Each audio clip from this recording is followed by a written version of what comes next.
Coach, you talked in the offseason a lot about how you wanted this free-flowing, balanced offensive style. Is tonight's game kind of the example of that?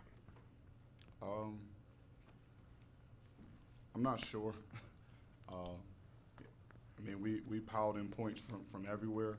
I do think the key thing, though, that I like, that I want to continue to see is our ball movement, and just throughout possessions trying to find the best shot available, right? And it takes being unselfish, and it takes some patience, and because as a player you want to make a play, right? And sometimes that comes at taking a risk of trying to make something when nothing is there, right? And it happens throughout the game.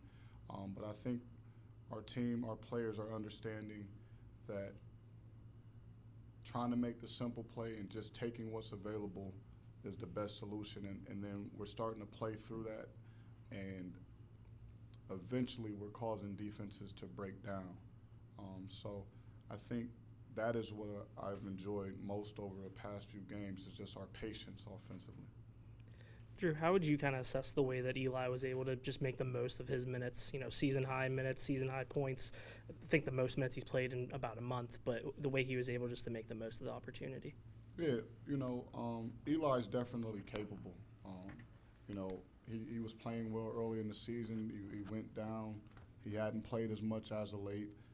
Sometimes it's just difficult to find minutes for guys. When you talk about playing 10 or 11 guys, usually someone just doesn't get that bulk of minutes, and that's kind of been his situation over the past few games.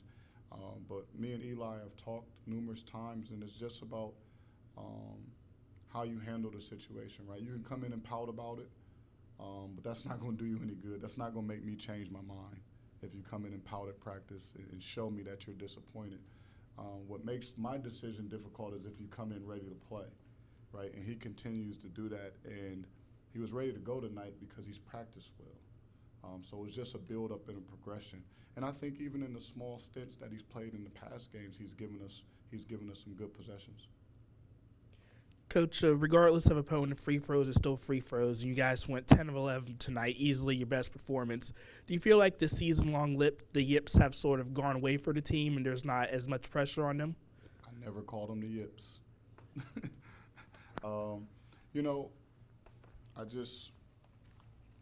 never made a big deal of it with our team, right? I think now I didn't hide it.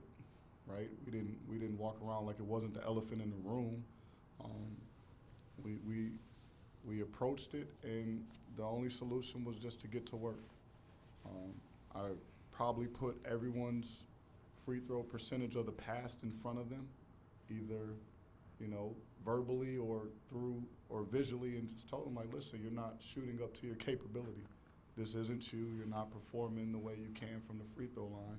Let's get back to what we do and what you can do. And I think they've just remained confident, and there's a calmer approach when they go to the line. Drew, what can you tell us about Chobby? Not much right now. He's been battling a hamstring issue that dates back to before the season started, right? He's since recovered, but there's some setbacks at times where he may have tweaked it here or there. So I don't know what his timetable is. Hopefully we get him back soon. Hopefully it was just a small tweak, and the decision was to hold him out, which was the best decision for tonight's game. And I hope for him and for us that he's capable and ready to play for our conference opener. Drew, 22 turnovers, 37 points off those turnovers. I know Cleary isn't the top-tier team, but what can you take from that defensive intensity moving forward? We have to continue to be disruptive. We never want teams to feel comfortable like they run their sets and their plays like they do in practice. Our agenda is to be disruptive, to throw your timing off, to see if we can get deflections. So we're going to continue with that strategy to apply pressure, especially on the ball in certain areas. But I think overall, as a team, it hasn't just been one defender leading the charge. It's been us as a unit. Whatever 5 guys I put on the floor, because I have some strong defenders. I have some guys who need a little bit more help. That's just the team, you know. But I think our players understand the support that one player may need, and if this guy can defend and be on his own. So they're just growing in chemistry, which I think helps on the defensive end too. And when you've been through a non-conference season, 13 games now, you start to see a lot of the resemblance in what teams do, and you're put into all these different situations. So I think a lot of our defensive presence and ability is just starting to grow with time. Coach, what goes through your head? The team was so excited when one of your guys in Lucas Prola scored his first career basket. Like, is that something that kind of hit you as well when it happened, or like what was in your mind at that time? I told him to stop turning the ball over.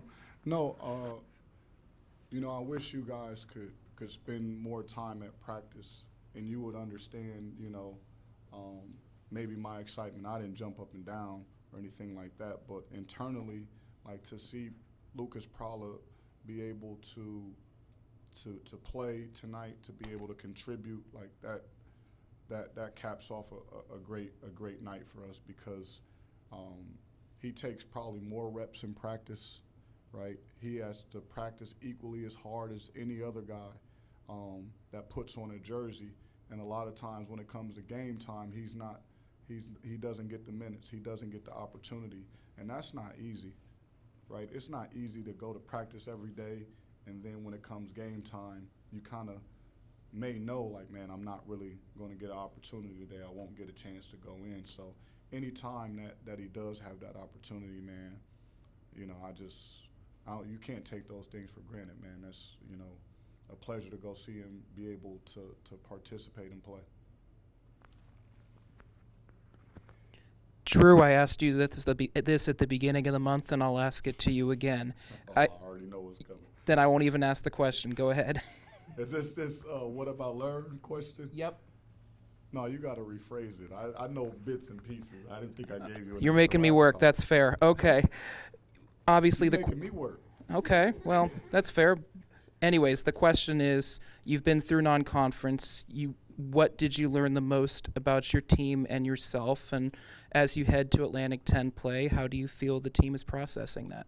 Well, what I learned most is I think I was saying it, and I wanted to say it, but I believe my team proved me right.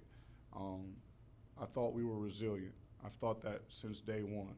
And maybe in the beginning I was just trying to speak it into existence, because you really just don't know yet.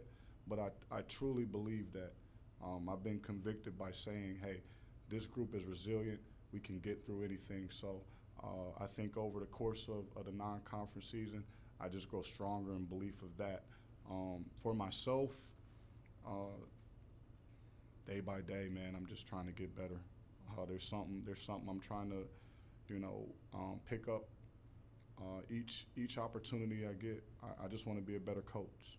I want to be better than I was the day before. So I think my approach has changed a little bit, and just knowing how to get to my players and what's needed at the time in situations. So I'm continuing to learn. I don't have it mastered, but I hope I'm improving in that area.